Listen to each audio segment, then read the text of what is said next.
The agenda is a public hearing concerning proposed amendments to the building excise tax ordinance. The purpose of this hearing is to hear public testimony concerning the matter. The procedure is as follows. We will first introduce the matter, after which the hearing will be open for public comment and testimony. Each speaker will be given a maximum of 3 minutes to testify. After everyone who wishes to speak has done so, the hearing will close. The commissioners may then discuss the issue and take any action they deem appropriate, including adoption, rejection of the proposal, or they may wish to take the issue under advisement and deliberate at a later date. Mr. Eichelberger, would you please introduce the matter? Morning, Commissioners. Rich Eichelberger, Director of Permits and Inspections. Recommend move to approve the text amendments to the building excise tax ordinance. It's a public hearing to hear testimony concerning proposed text amendments to the building excise tax ordinance. Text amendments to Section 7 of the ordinance are proposed. The building excise tax ordinance provides for impositions of excise tax on certain construction. The proposed amendments remove conversion construction from 1, non-residential, non-retail to non-residential retail, and 2, from non-residential retail to non-residential non-retail from the tax. Those conversion scenarios were subject to a sunset clause that exempted them from the excise tax. The proposed amendments make the conversion construction in those scenarios no longer subject to the excise tax.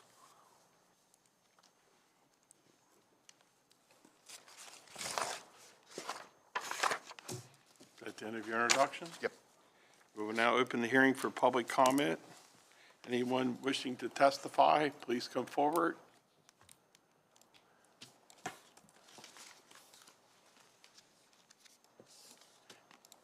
Seeing no one come forward, to the commissioners, do you have any questions before I close the public hearing? Hearing no questions, the public hearing is now closed. Commissioners, comments, or course of action? I would make the motion that we approve. I have first and a second. Any further discussion? Hearing none. All in favor, say aye. Aye. Aye. Thank you very much. Thank you, Mr. Eichelberger. Thank you, Commissioners. Next up, application for zoning map amendment, RZ-2202. Mr. Allen, please introduce yourself in the matter.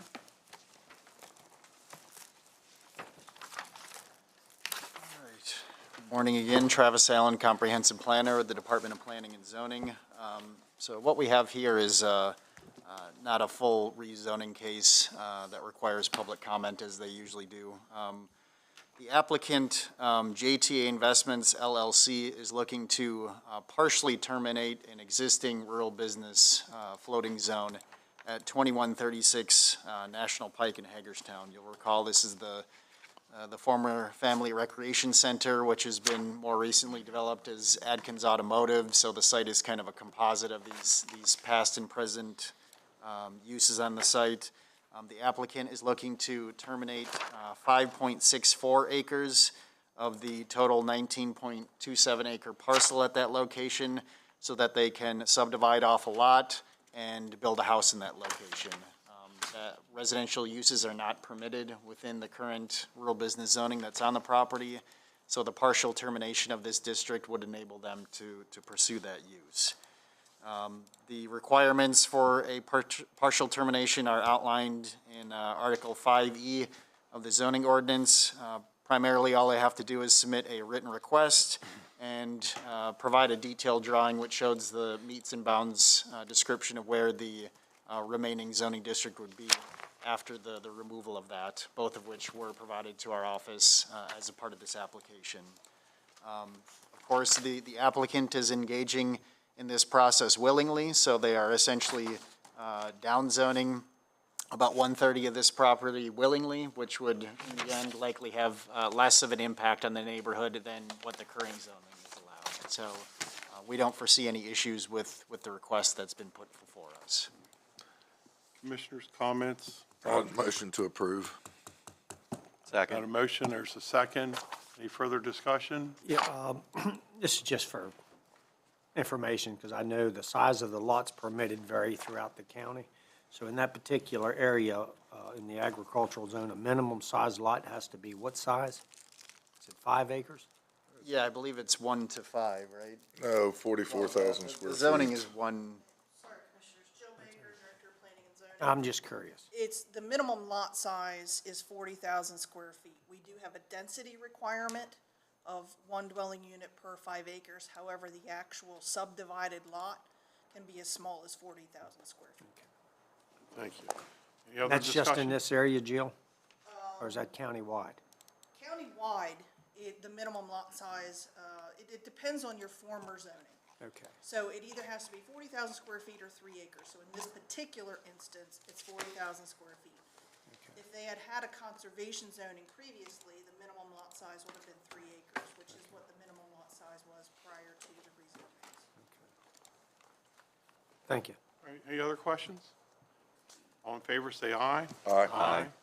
Aye, thank you very much.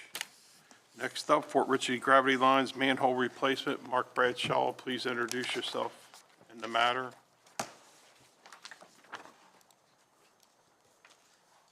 Good morning, Commissioners. Mark Bradshaw, Director of Environmental Management. I'm here today to request recommendation on a motion to approve change order number 4 for C. William Hatzer in the amount of $51,929,000. The reason for the change order is now the project has been completed. We now have adjusted the field quantities against the actual bid quantities, and some adjustments had to be made. The spreadsheet and change order are attached showing which particular line items went up or down accordingly. But the end results is an increase of $51,929,000. Commissioners, thoughts, comments, questions?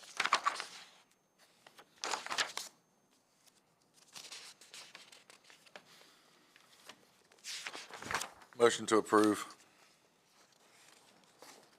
The motion, is there a second? Second. First and second, any further discussion? Any questions?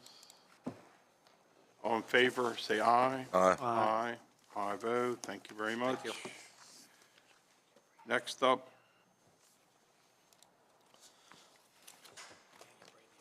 They're here. okay. On cue. 11:50, we're early. Brandy, you're up. Contract award, engineering services. Please come forward, introduce yourselves in the matter. Good morning, Brandy Nagelbauer in the Purchasing Department. Dave Mason, Deputy Director of Solid Waste. The recommendation I have for you this morning is the contract award 1553, engineering service requirements for Solid Waste Department. Move to award the primary requirements contract for engineering services for the Department of Solid Waste to SCS Engineers out of Columbia, Maryland, which was the responsible proposal with the lowest amount at $156,490. Motion to approve. I'm not finished. Are you finished? I was ready. But thank you, Terry. Hey, there's a motion on the floor. We also, He's withdrawn that for a minute. We're way ahead of you, Brandy. You were drawing that motion, right? We got pizza just got delivered. the county guarantees no minimum or maximum. Also, as stated in the RFP, there is a standby list, and that is included in the ARF. The services under this contract consist of providing engineering support by qualified engineering consultant firms to perform engineering services for the Department of Solid Waste projects within their CIP, their operating budget, and unanticipated emergencies. The duration of this contract is for a period of 2 years, with the county's option to renew up to 3 consecutive one-year period. Projects signed will be in 2 distinct matters. For all purchases over $50,000, $50,000 or less, they will be awarded to SCS, which is the awarded vendor. In the RF, I have Burkhardt Horn on there. That was an error, so that should come out. All assignments with fees to extend the $50,000 will be sent out to all 3 firms as noted in the ARF. The RFP was advertised on the county's website, the e-Maryland Marketplace website, and the local newspaper. 39 companies downloaded the document. 6 firms were present at the pre-proposal conference, and we did receive 3 proposals.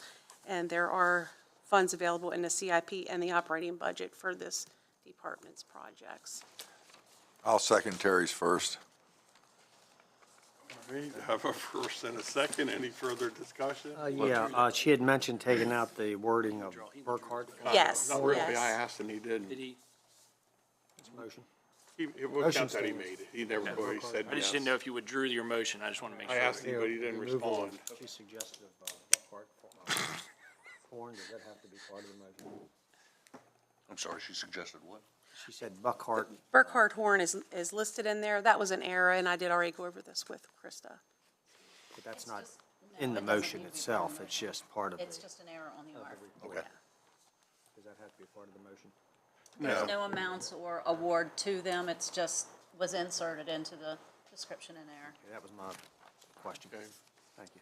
All right, so we're clear on the minutes. You got a motion and a second. Second. All in favor, say aye. Aye. There you go. Thank you very much. All right. Next on the agenda, contract award, landfill. Rick Curry, Dave Mason, please introduce yourselves in the matter. Morning, Rick Curry, Director of Purchasing. Just don't pause halfway through. Very good. Dave Mason, Deputy Director, Solid Waste. Subject before you is contract award PUR 1554 landfill monitoring services. This is requirements contract. Motion to award a contract responsive proposer, Environmental Alliance Incorporated of Glen Burnie, Maryland, who submitted the lowest proposal in the amount of $110,051.99 for providing the landfill services. The service provides for gas and water monitoring for the 5 landfill locations. It's a requirements contract. There's no guarantee of a maximum number of services he'll require. It's a 2-year contract with 3 one-year renewals. You can see in the ARF that the project was advertised in local newspapers and various websites, the number of individuals who downloaded the proposals received, who served on the committee. And also, under fiscal impact, there are funds budgeted, and we have concurrence from the coordinating committee, and attached is a price proposal matrix showing the prices submitted by the bidders. Questions?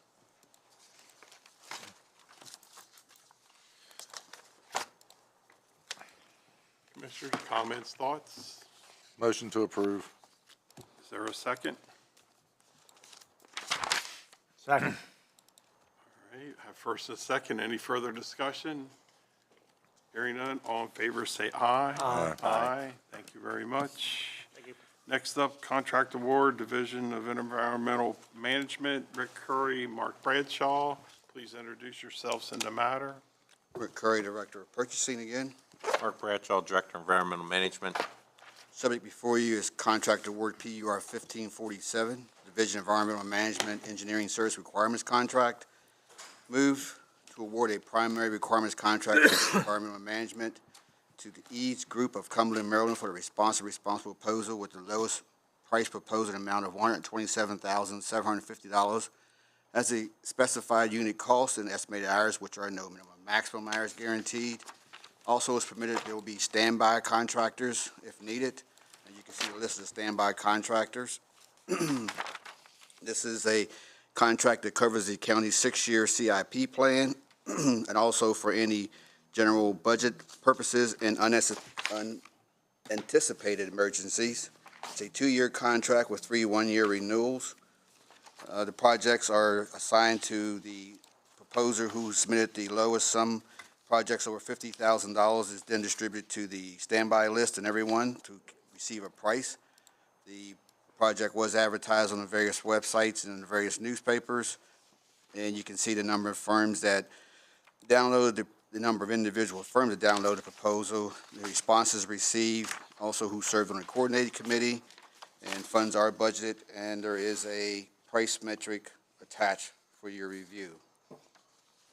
Questions? Motion to approve. Is there a second? Second. First and second, any further discussion? Hearing none, all in favor say aye. Aye. Aye, thank you very much, 5-0. Next on the agenda, intergovernment cooperative purchase Rick Curry, Mark Bradshaw, welcome back. Please introduce yourself and the matter. Rick Curry, Director of Purchasing again. Mark Bradshaw, Director of Environmental Management. Subject is Intergovernmental Cooperative Purchase, INTG 22-0089 for two, that should be 2022 compact vehicles, not 2023. And to authorize the purchase by resolution of Division of Environmental Management to purchase two new 2022 Chevrolet Colorado pickups in the amount of $26,423 for a total cost of $52,846 from Sports Chevrolet Incorporated of Silver Springs, Maryland, and to utilize another jurisdiction contract was awarded by the state of Maryland. The division is requesting to purchase two compact trucks to also replace two vehicles which will be sold on Gov Deals. The Code of Public Laws does allow for this board to participate in services and goods that was awarded by another entity. The cost savings and beneficial to the county would be that we would not have to put together a bid document, do the evaluation, go through all of that process. And funds are budgeted in the department's CIP account, and there's also a quote attached showing the price of the vehicles. Questions? I just have two curious questions. One is exceed the county's vehicle and equipment types and usage guidelines. Is that a code somewhere or some kind of a? It's a standard that was established by a committee that is used to justify purchase of new vehicles. And the two Colorados, another curious, and they're not really heavy-duty work trucks. What are they used for? My inspector will be using, and the project manager will be using it to go out to various job sites to check the progress of the sewer and water installations. These are replacement vehicles? Yes, we've already sold two 1997 GMC Sierras.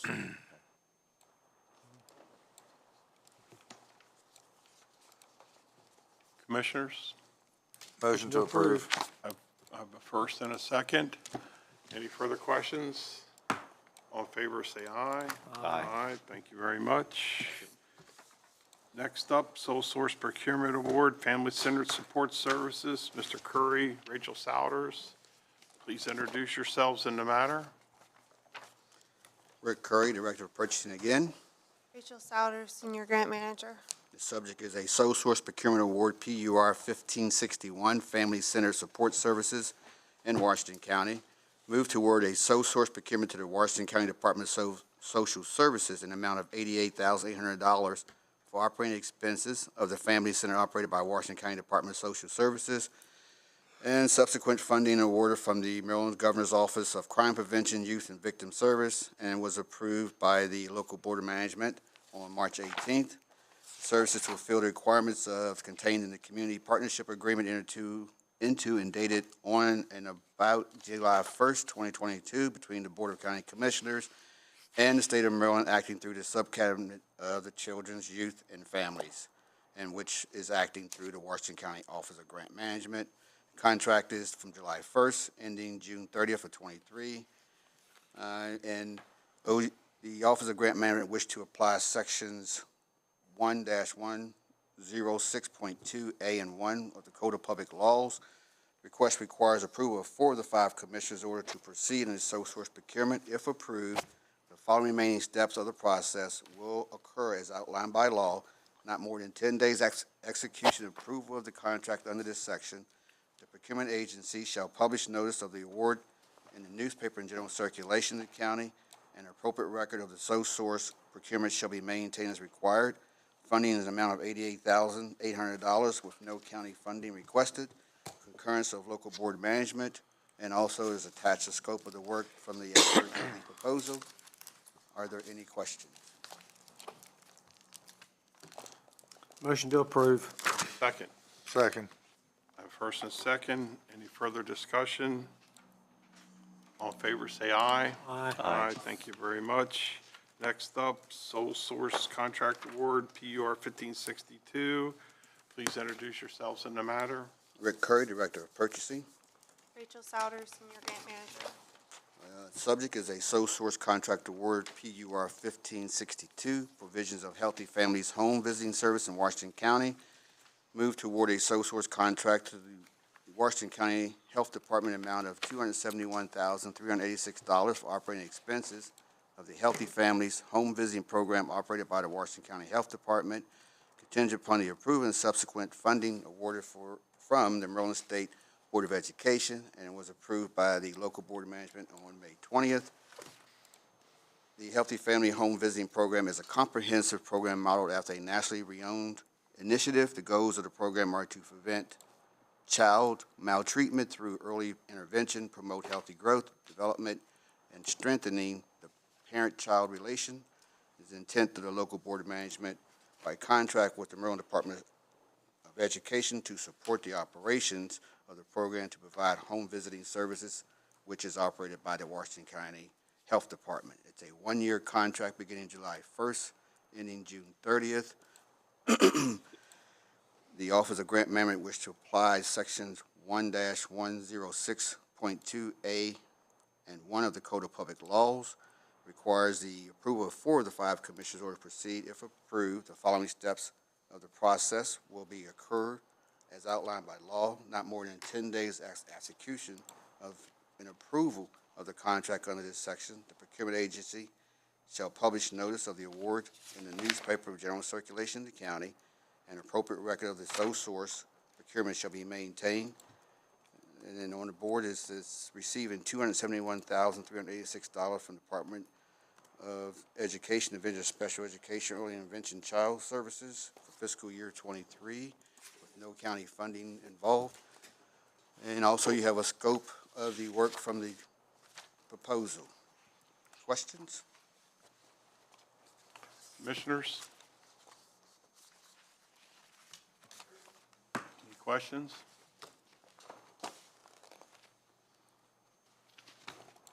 Thoughts, comments, motion?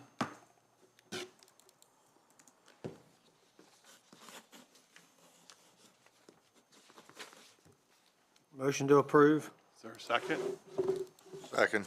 A first, a second. Any further discussion? Hearing none, all in favor say aye. Aye. Aye. 5-0. Rachel, I'll have you up next. We're waiting on Mr. Newman. Are you okay to go alone with this? Yes, he won't be able to join today. Okay, thank you.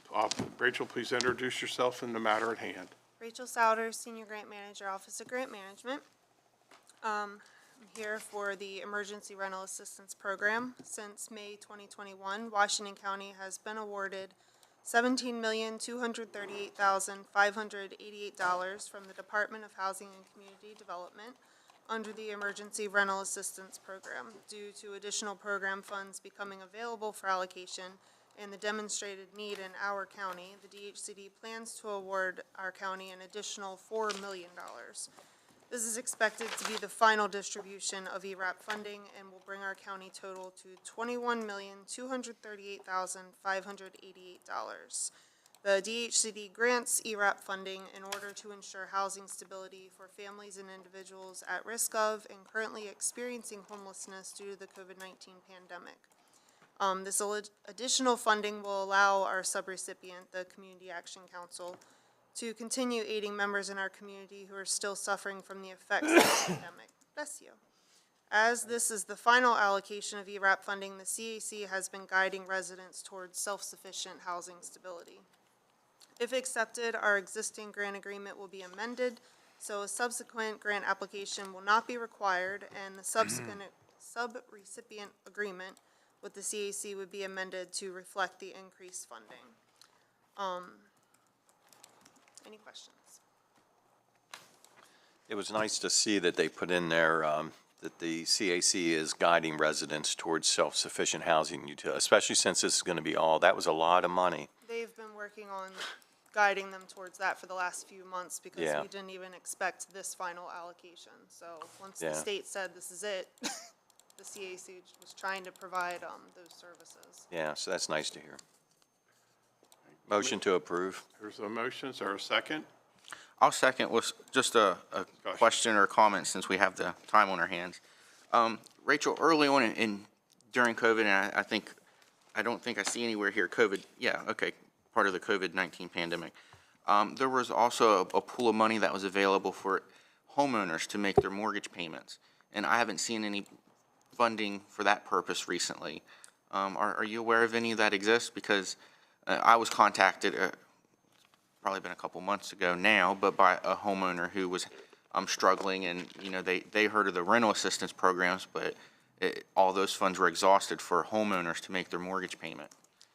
Yeah, our office, to my knowledge, is not handling any of the homeowner one. We are only doing the rental one.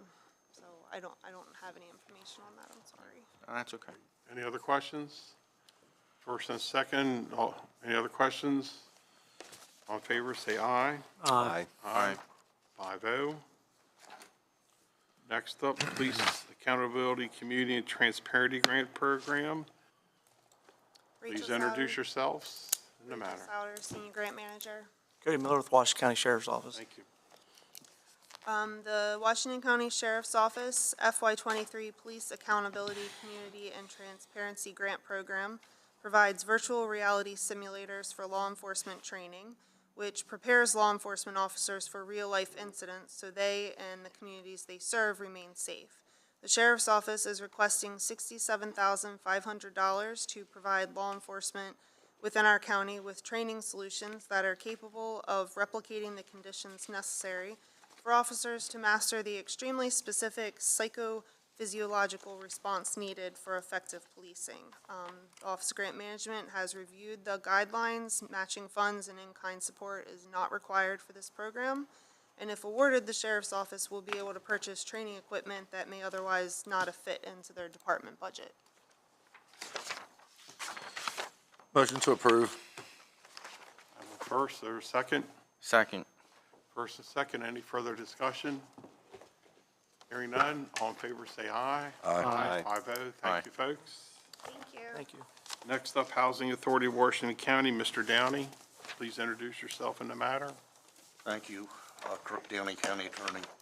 The county's received a request from the Housing Authority of Washington County to dissolve an existing cooperation agreement that has been in place since 1981.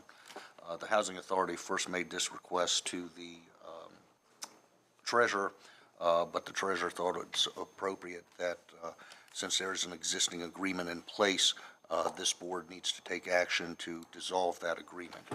The basis for the authority's request is that certain circumstances, or many circumstances, have changed since the cooperation agreement was put into place in 1981. One of the things that the cooperation agreement provided for was for treatment of taxes for certain properties owned by the Housing Authority.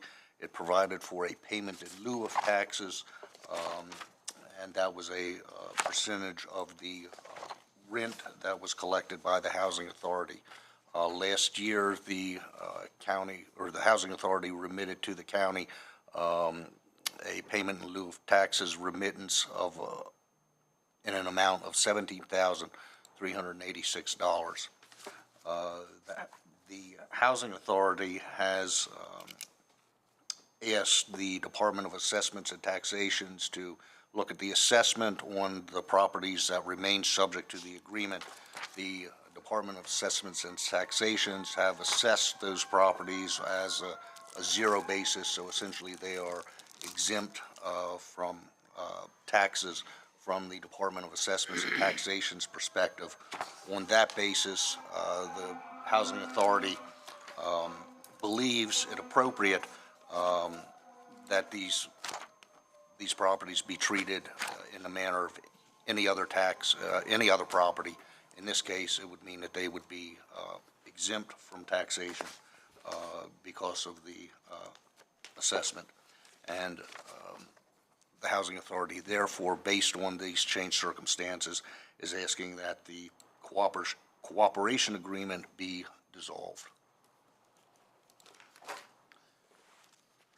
Comments, questions? I would make the motion that we dissolve the cooperation agreement dated March 17, 1981 between the Washington County Housing Authority and the Board of County Commissioners. Is there a second? Second.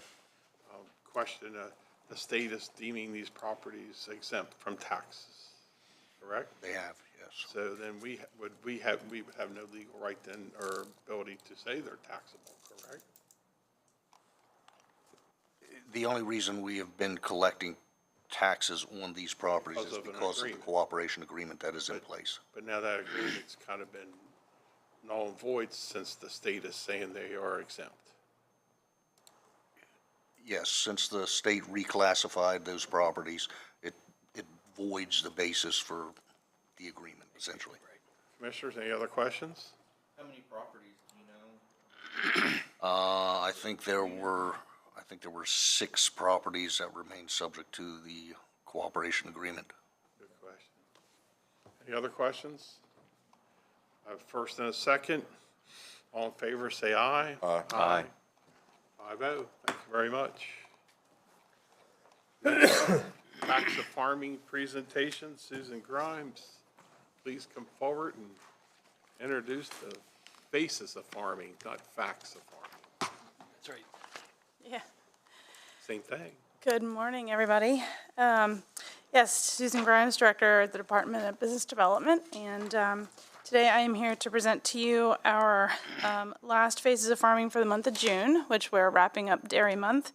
This is an agricultural-focused video marketing campaign that showcases 2, and in this case today, we're just going to have 1 for you, Washington County farms every month for 1 year. The Faces of Farming marketing videos will be showcased on the county's website, as well as our Facebook and other social media platforms, and it targets a new industry and highlights a local farmer from that specific ag industry here in the county. Washington County's agricultural business represents the backbone of the county's landscape. We have over 900 operating family farms and over $153 million in market value of products sold within agriculture as the largest economic driver in Washington County. The Faces of Farming marketing campaign aims to educate residents in Washington County, along with the surrounding states and counties, about the economic impact of the ag industry. Additionally, these videos will also be used for agricultural education to numerous streams around Washington County, such as 4-H, FFA, meetings, Ag Expo and Fair, which is coming up, and they'll be available on the Washington County Ag app and website. Before we roll it, I would be remiss if I didn't remind everyone to get out there and follow the ice cream trail this summer. We kicked that off at the beginning of this month, so I hope everyone's enjoying it and getting their maps stamped. So with that, I hit 2. yeah, good. Jeff, are you done yet? I introduce to you Shenandoah jerseys of Boonesboro, Maryland.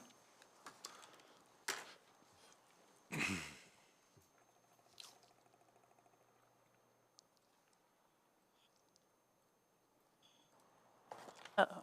Hopefully we have some sound.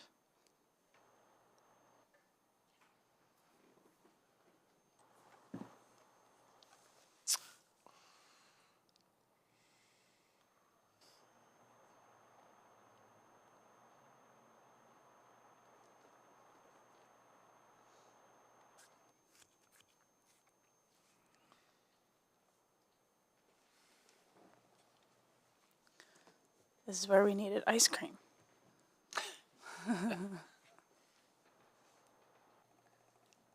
Where's the regular Faces of Farming person? She is on vacation this week. Okay.